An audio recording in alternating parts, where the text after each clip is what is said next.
মা, আমি তোমাদের মতের বাইরে গিয়ে বিয়ে করে ভুল করেছি। তোমাদের জামাই আমাকে খুব নির্যাতন করছে। মা, আমার ফোন বন্ধ থাকলে বুঝবা তোমাদের জামাই আমাকে মেরে ফেলেছে। এ কথাগুলো মাকে মুঠোফোনে বলেছিলেন সিনথিয়া। যে কথাগুলো মাকে আগের রাত বলেছিলেন, সকালে সেটা সত্য হয়েছে। স্ত্রীকে হত্যা করেছেন স্বামী। স্ত্রীকে হত্যার পর অঝরে কাঁদলেন স্বামী। বললেন তিনি স্ত্রীকে প্রচণ্ড ভালোবাসতেন। থানায় গিয়ে পুলিশকে সেটা ইনফর্ম করেন। মা মেয়ের এই কথা হয় মঙ্গলবার রাতে। এরপর বুধবার সকালে থানা থেকে আসা ফোনে মা জানতে পারেন যে তার মেয়ে খুন হয়েছে। ফেনী সোনাগাজী মডেল থানায় কাঁদতে কাঁদতে কথাগুলো বলেন মা লিপি আক্তার। মেয়েকে খুনের খবর পেয়ে তিনি এসেছেন ঢাকা থেকে। তার মেয়ে সিনথিয়া ইসলাম খুশবু খুন হয়েছে স্বামীর হাতে। সিনথিয়ার বয়স হয়েছিল 24 বছর। পৌরসভার চরগণেশ এলাকার ভাড়া বাসায় পারিবারিক কলহের জের ধরে স্ত্রী সিনথিয়া ইসলামকে বটি দিয়ে জবাই করে হত্যার পর লাশ বিছানায় ফেলে রেখে থানায় গিয়ে পুলিশে খবর দেন স্বামী আলী আক্কাস। স্বামীর বয়স 26 বছর। আলী আক্কাস ভোলার দৌলতখানা থানার মধ্য জয়নগর এলাকার মোহাম্মদ রতনের ছেলে। বিয়ের পরে দম্পতি ফেনী সোনাগাজীতে বসবাস শুরু করেন।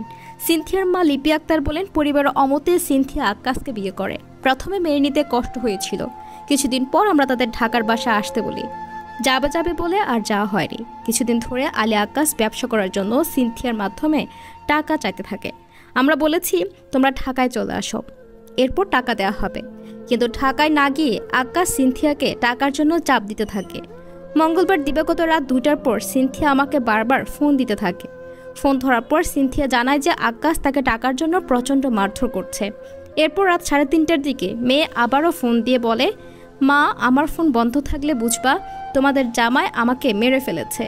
আর সকাল হতে না হতে থানা পুলিশ মুঠোফোনে জানায় আমার মেয়েকে আক্কাস জবাই করে হত্যা করেছে। বৃহস্পতিবার দুপুরে ময়নাতদন্ত শেষে মেয়ের লাশ দাফনের জন্য ঢাকায় নিয়ে যায় সিনথিয়ার পরিবার।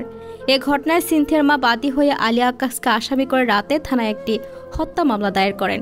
পুলিশ জানায় সিনথিয়ার মুঠোফোন থেকে উদ্ধার হওয়া কাবিনে লেখা হয়েছে 2022 সালের 1 সেপ্টেম্বর 1 লাখ টাকা দেনমোহরে আলী আক্কাসকে তিনি বিয়ে করেন। কিন্তু চলতি বছরের 24 ফেব্রুয়ারি আক্কাসের কাছে চলে আসার পর মাকে জানান যে ওই দিনই তারা বিয়ে করেছেন।